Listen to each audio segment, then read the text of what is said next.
हाँ देखो बेटा, हम लोग का आज का क्लास जो है वो एक स्पेशल एल्गी सार्गासम के ऊपर है। हम लोग इसको पढ़ने जा रहे हैं। अगर कोई क्वेश्चन होता है आपका तो आप कमेंट के थ्रू अपने क्वेश्चन को पूछ सकते हैं। कोशिश किया जाएगा कि उसका आंसर दिया जाए। ठीक है बेटा, आगे बढ़ते हैं हम लोग और सार्गासम को स्टार्ट करते हैं।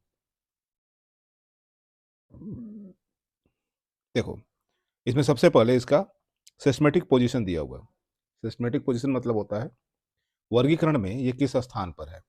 क्लासिफिकेशन जो है बड़ा सा सिस्टमेटिक्स जो है उसमें सार्गासम को कौन सा प्लेस मिलता है। तो आप सबको पता है कि सार्गासम जो है वो प्लांटी का ऑर्गेनिज्म है, किंगडम प्लांटी का। ठीक है, और इसके साथ ही साथ इसका डिवीजन थैलोफाइटा है।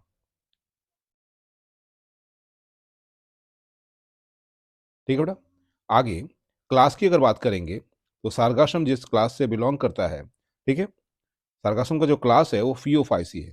ठीक है, आप लोग पढ़े होंगे क्लासिफिकेशन में, क्लास फियोफाइसी, ऑर्डर फ्यूकेल्स है, फैमिली सार्गेसी है, और genus सार्गासम।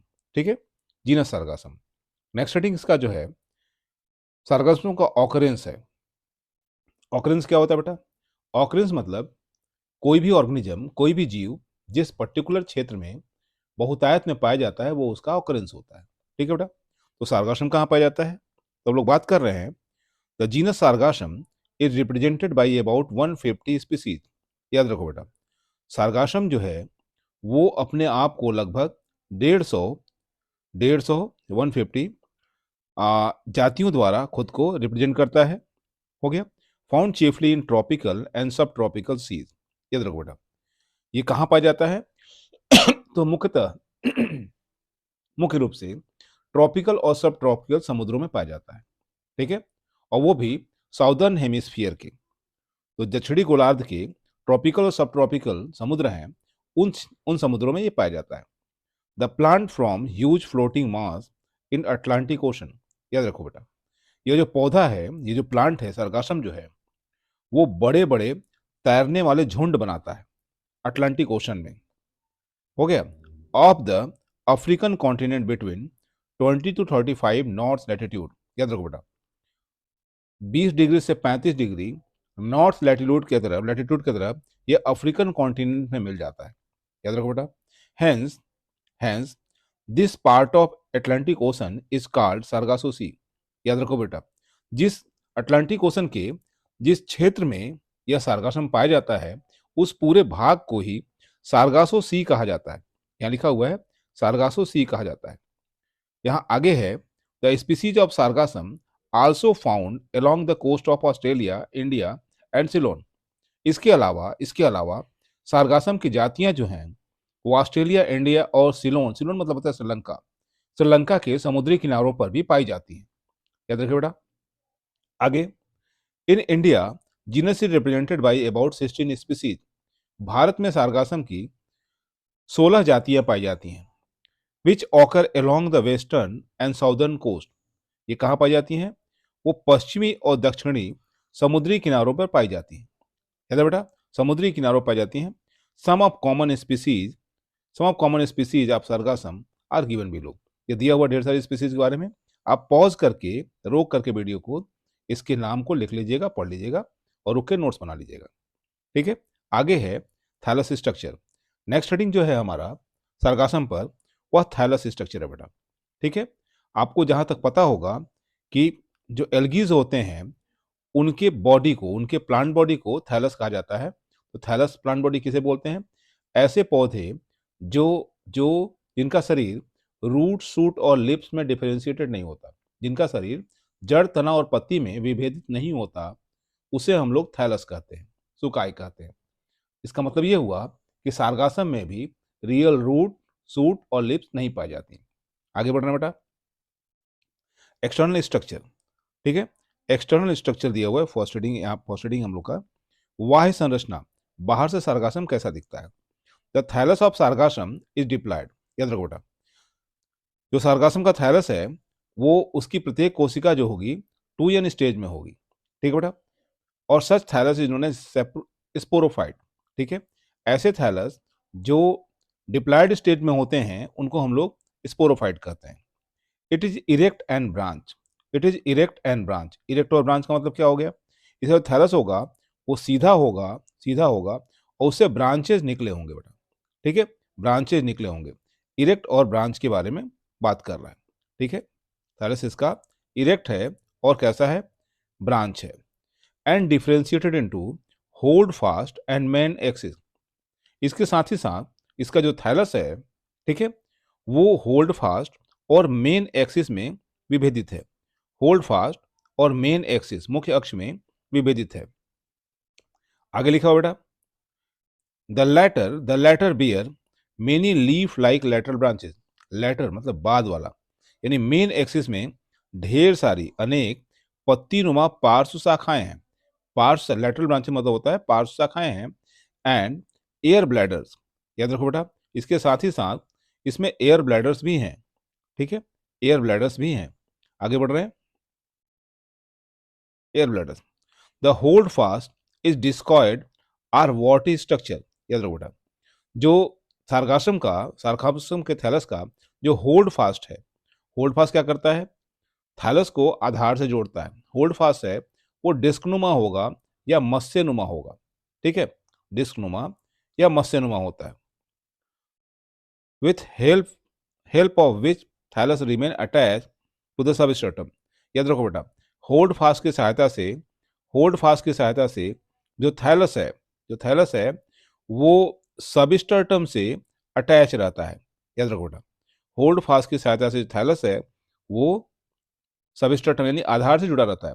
In some species of hold fast, in some species the hold fast is stolen like. कुछ जातियों में जो होल्ड फास्ट होता है वो स्टोलन की तरह होता है। जैसे कोई जाति ऐसे हो गई होल्ड फास्ट एकदम जमीन की सतह पर रेंगता रहेगा। याद रखो बेटा, ठीक है, इसे हम लोग स्टोलन बोलते हैं। होल्ड फास्ट जो होता है वो स्टोलन की तरह होता है, ऐसा। ठीक है बेटा, आगे बढ़ते हैं हम लोग।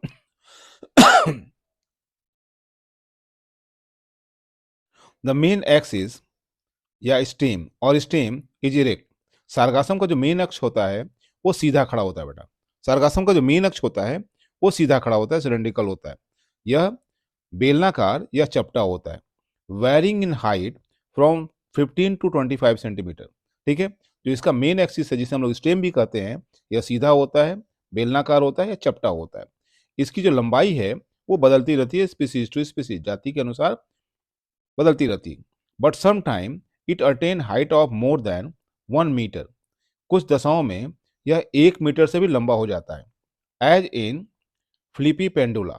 याद रखो बेटा, as in Sargassum filipendula the main axis bear large number of primary laterals. याद रखो बेटा, जो इसका मुख्य अक्ष है जिसे हम लोग मेन एक्सिस का भी डायग्राम आप देखेंगे, जो मेन एक्सिस है उसमें बहुत अधिक संख्या में प्राइमरी लेटर्स, प्राथमिक पार्श्वक पाए जाते हैं, प्राइमरी लेटर पाए जाते हैं।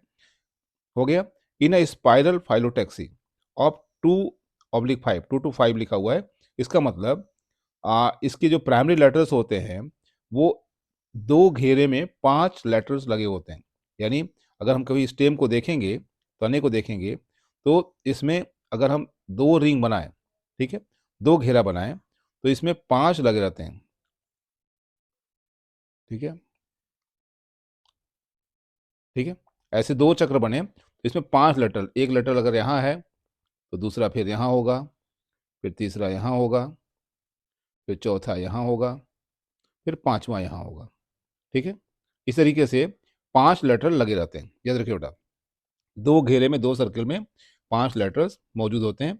इसी को 2/5 इसने लिखा हुआ है। ठीक है, the primary letters have unlimited growth. याद रखो बेटा, जो प्राइमरी लेटर्स हैं, प्राइमरी पार्श्वक जो हैं, ठीक है, उसमें असीमित वृद्धि होती है, वो लंबाई में बढ़ते जाते हैं। Hence they are also called long shoot. याद रखो बेटा, इनकी लंबाई बढ़ती जाती है जिसके कारण इनको लॉन्ग सूट, लंबे तने कहा जाता है। The main axis as well as primary laterals bear flat leaf like branches. याद रखो बेटा, बात मेन एक्सिस की करो या प्राइमरी लेटर्स की करो, इन दोनों में चपटे पत्तीनुमा शाखाएं लगे होते हैं। चपटी पत्तीनुमा शाखाएं लगी होती हैं जिनको सेकेंडरी लैटरल्स या लीव्स कहा जाता है, जिनको सेकेंडरी लैटरल्स या लीव्स कहा जाता है, पत्तियां कहा जाता है, हालांकि ये पत्ती होते नहीं। आगे बढ़ना हम लोग, ये डायग्राम देख लो, आपको लेटरल ब्रांचेस दिखाई दे रहे हैं, ठीक है।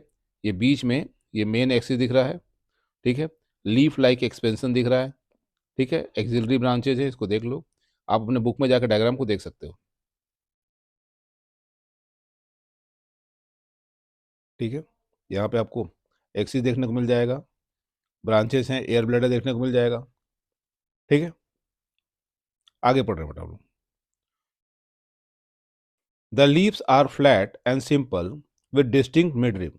जब इनकी पत्तियों को आप देखोगे, ठीक ना, जब इनकी पत्तियों को देखोगे तो जो इनकी पत्तियां होंगी सिंपल होंगी और उसमें एक स्पष्ट मिड रिब दिखाई देगा, उसमें बीचों बीच ये मिड रिब दिखाई देगा बेटा, ठीक है।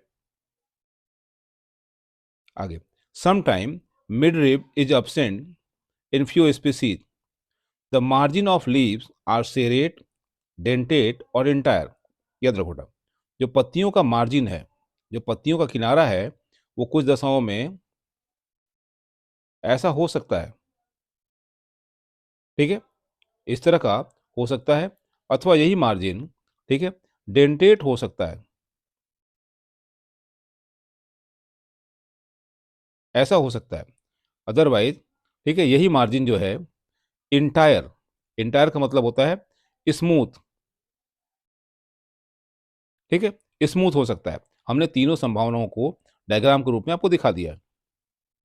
देखो, on both surface of leaves, पत्ती के दोनों सरफेस पे अगर हम लोग लीफ की बात करेंगे तो अपर अपर सरफेस है इसमें और लोअर सरफेस है इसमें, पत्ती के दोनों सरफेस पे, ठीक है, कुछ पोर्स पाए जाते हैं, कुछ पोर्स पाए जाते हैं, छिद्र, ओपनिंग होते हैं, और ये ऐसे पोर्स नीचे की ओर फ्लास्क लाइक स्ट्रक्चर में खुले होते हैं, ठीक ना, ऐसे वो पोर्स दोनों सरफेस पे होते हैं और फ्लास्क फ्लास्क की तरह संरचना बनाते हैं, ऐसे, और ये पोर्स दोनों किनारे पर खुल जाते हैं, ठीक बेटा।